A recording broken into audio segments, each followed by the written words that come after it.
Dustin, Meenu, and I would like to welcome you to our video seminar on the experimental method of research, chapter 10 of our course textbook titled Educational Research, written by John Cresswell and Timothy Gutterman.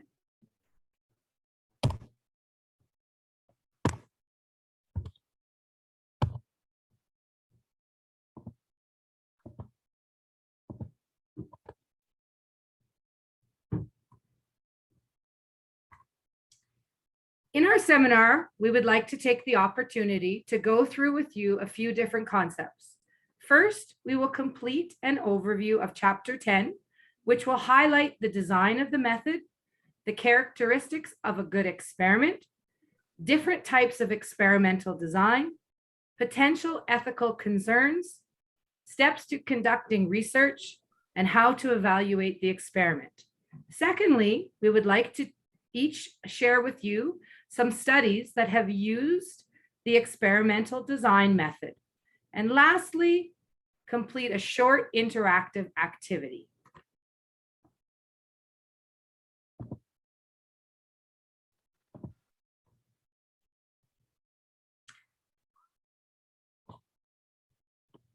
In this seminar, Dustin, Meenu, and I would like to explain to you all about the experimental design method of research. To begin, let's get started with understanding a little bit about the method. Experimental design is a form of research that first began in the late 19th century and was well established by the late 60s with several books written on the topic. With this method, experiments are used to solve questions that a researcher might have about a certain topic. Experiments allow the researcher to follow a logical sequential order that allows them to establish a cause and effect scenario. Most often, experimental design is completed with two groups of people experiencing different situations. Researchers are trying to determine if the independent variable has an effect on the results.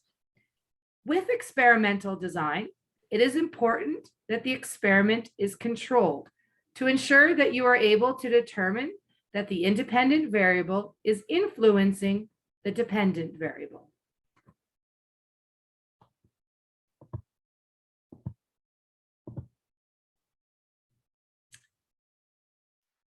When we follow the experimental design, we have to use an experiment. And it's important to remember that there are 6 characteristics that make a good experiment. The first, random assignment.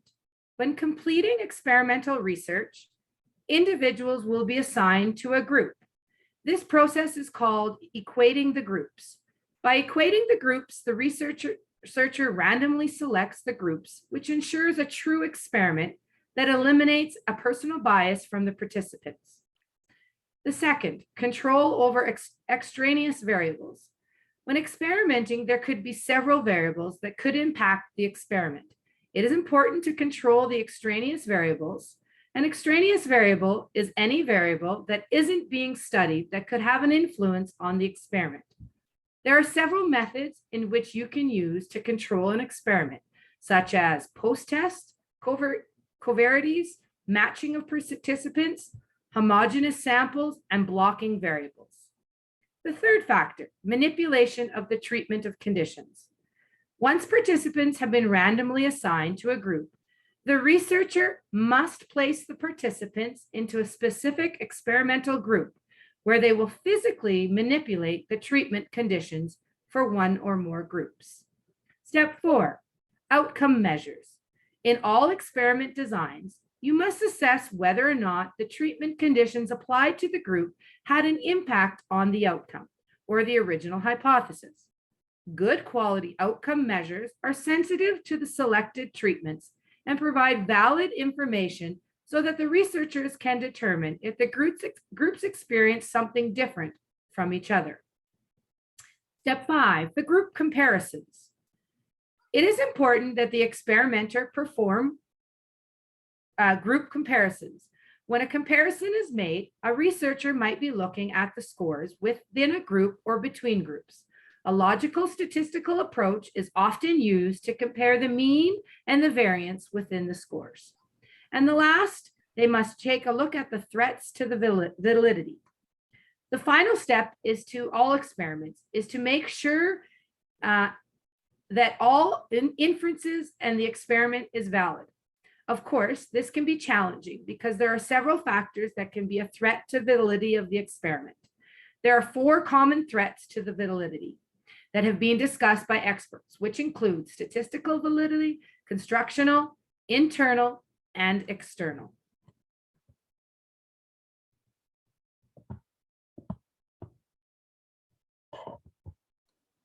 Now let's jump into the types of experimental designs. Now, as we have seen, so many experimental usually have common characteristics, but the use and application may vary depending on what type of experimental design we have used. Now, the experimental designs there are 6 types of experimental designs that are divided into 2 broad parts. That is between group designs and within the group, or you can say individual designs. When it comes to between group designs, there are 3 designs that we focus on. First is the true experiment, then the quasi experiment, and the third one is factorial design. Now, how these 3 designs are different. When it comes to true experiment, in true experiment, like Leona said, we have certain characteristics that we use in experimental method. So in true experiment, we use a random assignment. And it is bifurcated into 2 parts. One is a control group and the other one is an experimental group. So we run a pre-test on both the groups. Then the treatment is given only to the experimental group, and control group is only for the observation and comparison. And then we do the post-test. So this is what our true experiment. True experiment contains pre-test and post-test, like I said, and sometimes it only contains post-test. Now, when it comes to quasi-experiment, it also contains pre-test and post-test, but the difference is that in quasi-experiment, we do not use random assignment. We take group as it is. In factorial design, there is a possibility that we may use random assignment and we may not use random assignment, depends. So this is the factorial design. Now let's come to the within group and individual group designs. When it comes to within the group designs, there are 3 major designs that we use. The first one is time series experiment. In time series experiment, because we have only one group to work on, so we do multiple pre-test. Then we use the intervention, and then we again conduct multiple post-tests to have a better data to work on. So it is divided into 2 parts. What is first is interrupted, and the second is equivalent. In interrupted one, we take pre-test multiple times and then include the intervention variable. But in equivalent, first we do the pre-test, then we do the intervention, then we do the post-test to see that what changes it has made. Then again, we continue the same process. In repeated measure experiments, same thing happens. We select the participants for group, measure the observation, then do the experiment, again measure the observation, and then conduct the second experiment, and so on. And the last one is single subject experiment. The single subject experiment is also further bifurcated into 3 parts. The first is A/B design, then multiple baseline design, and the last one is alternating treatment design. So these are the types of experimental design that we usually use in experimental methods.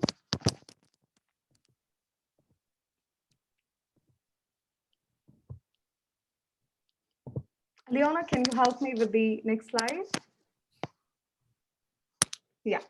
Let's talk about the potential ethical issues that we might encounter in our experimental design. Let's talk about the first issue, which is withholding treatments from individual and control groups. So there is a possibility that we might not take consent from the groups that we have considered for the experiment. The duration of experiment also. So it's not like the experiment goes on and on and on. We need to conclude the experiment. What is the result of that particular experiment? So duration does matter. Then the experiment method, gain, and stakes. So what are the gains from this method? Why are we using it? Are we gaining something meaningful out of it? And what are the stakes? Are the stakes too high to use this method? So these are the things that we really need to consider. And the next point is whether randomized assignments are ethical or not. Like I said, whether we have taken the, what do I say? What do we call it? The consent. Whether we have used the consent to choose a subject randomly.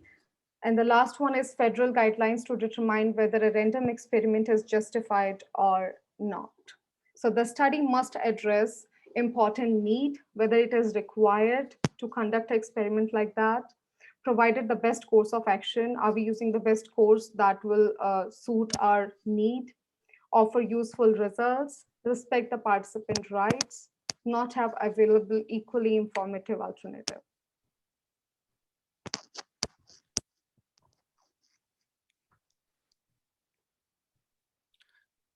The steps in conducting experimental research. The experimental design of research does not follow a set procedure, but there is a general process.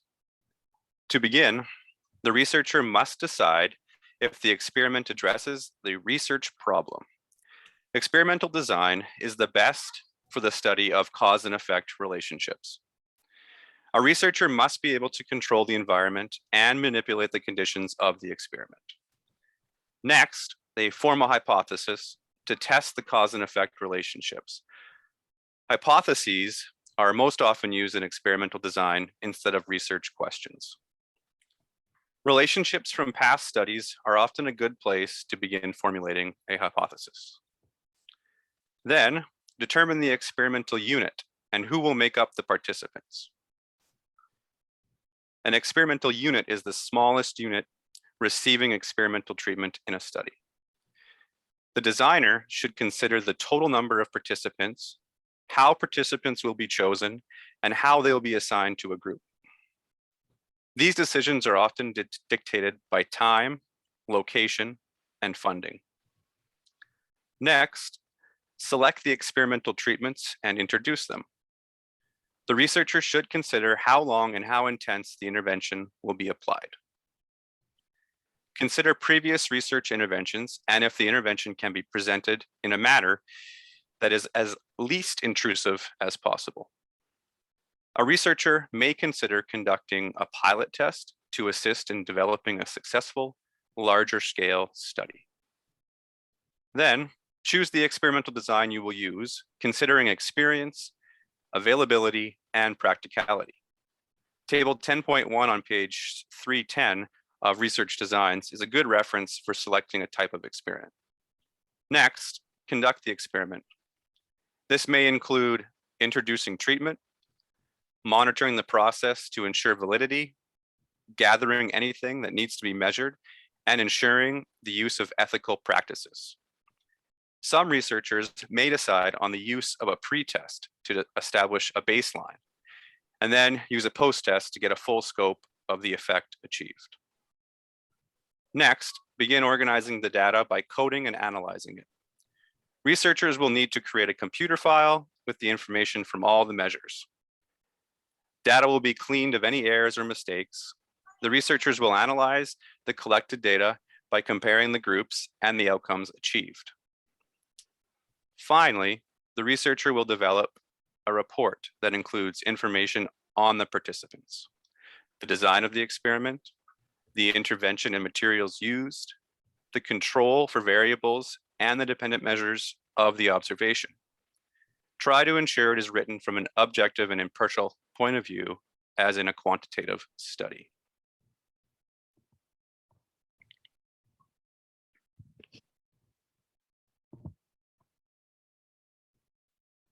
The evaluation of experimental research design.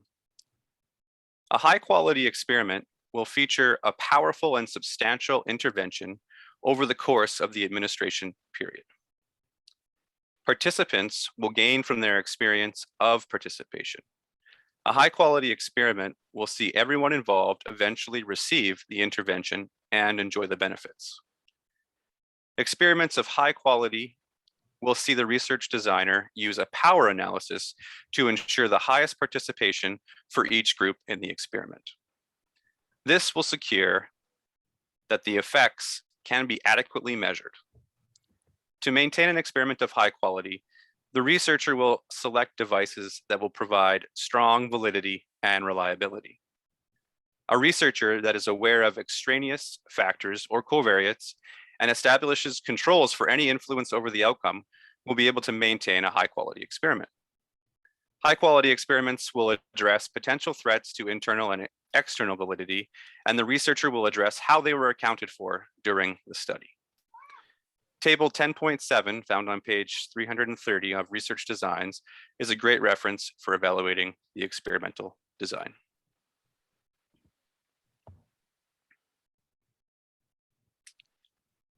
Some key points to wrap up the explanation of experimental design. Experimental designs are the best for making a cause and effect comparison of an outcome. There are several types of experimental designs, but a true experiment will involve a random selection of participants. Researchers need to be aware of ethical issues that can arise from the beginning of an experiment all the way through to the conclusion. There are 8 steps that experimental researchers will generally follow when they are conducting their study. A good experiment will provide some gain for all those involved, and the results will have strong validity and reliability.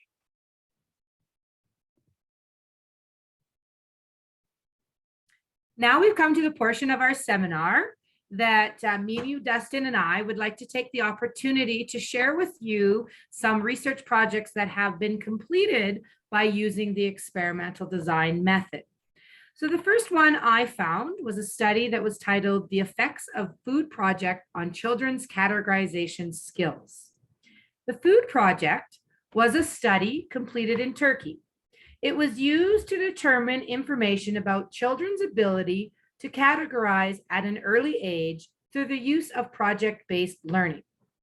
The study was conducted with preschool-aged children that had never completed any preschooling with a project-based learning focus. In this study, Aslan used 2 groups that were assigned at random to a group, one group the experimental group and the other the control group. Aslan ensured that prior to conducting the survey, that he obtained permission from both the administration of the school and the parents. Aslan created a categorization test in order to collect data on the children. He gave them the pre-test and explained to them the different types of foods. The control group conducted food-themed activities throughout their regular programming, but did not partake in the food project. The experimental group had several opportunities throughout the class time to interact with foods. They had visits with food specialists, they grew food in the schoolyard, and created many art projects with food. In the end of the study, it showed that the project-based learning does have a significant impact on the ability of young people to categorize.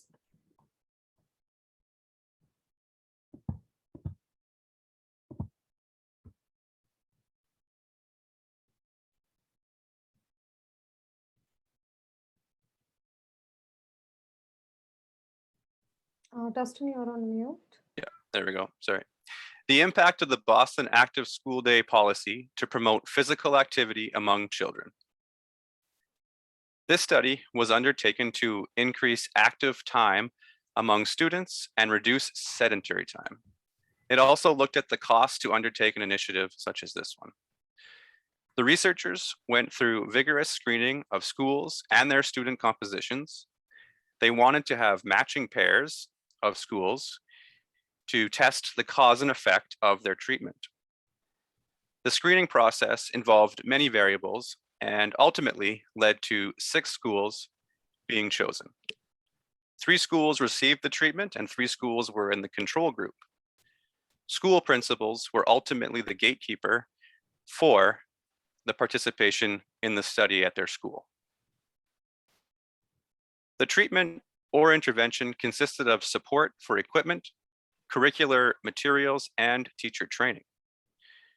From an ethical standpoint and wanting all students to receive the positive gain, the control schools received the treatment in the following school year when they completed the study.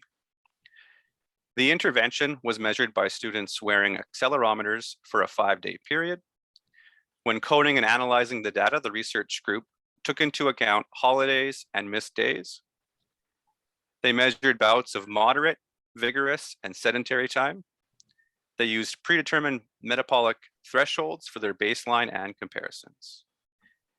The study also was striving for strong validity by looking to control for extraneous variables.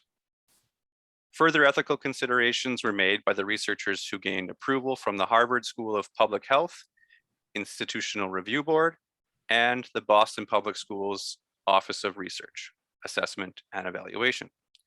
Parents were sent letters the week prior to the study and were given the opportunity to opt out. Students were given the opportunity to provide verbal permission when the study began. This was a good example of a quasi-experimental.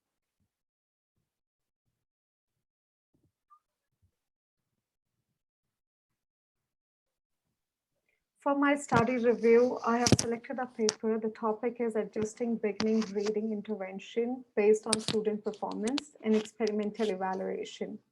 The study was undertaken to experimentally evaluate a model, which is ERI, Early Reading Intervention, for adjusting the intensity of a Tier 2 kindergarten reading intervention based on student performance.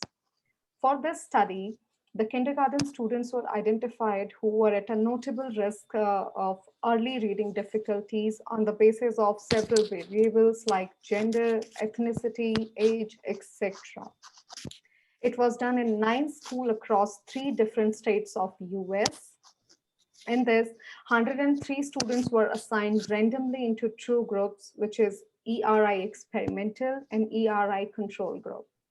The 2 ERI versions that were assigned for the study, which are standard and modified version.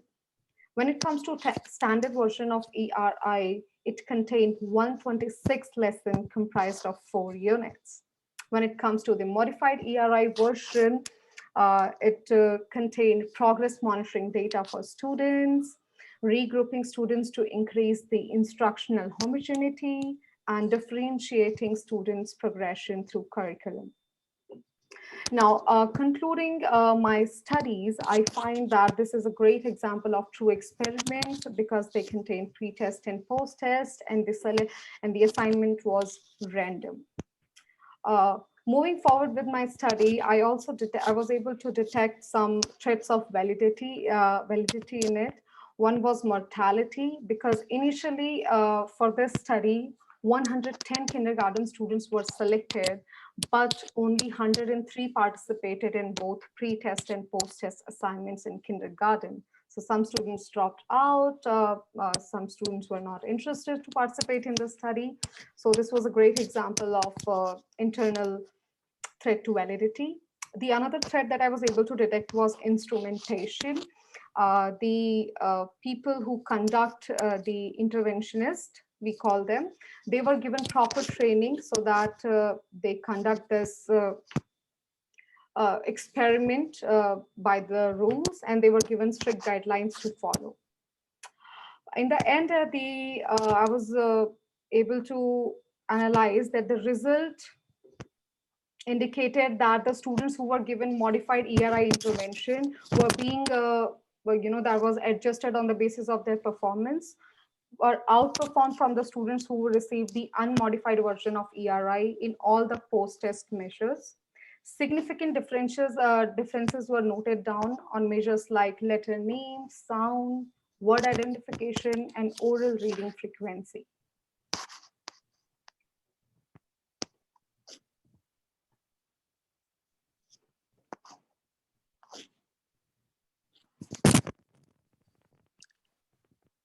So to kind of summarize and to review on your own, we invite you to play a Quizzes. It's an interactive quiz similar to Kahoot.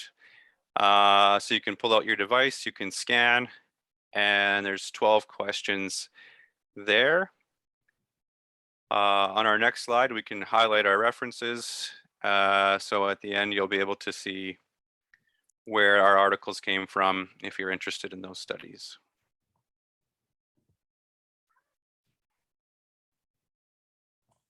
If you want to further read some of the studies we used, we did actually use the ones that were from the back of our textbook. So they are all in chapter 10 listed there if you want to reference the textbook again. And we had no trouble finding these articles with a quick check in the U of R database. At that time, it brings us to the end of our seminar. We hope that you enjoyed and that you found some information helpful to be able to understand the experimental design method.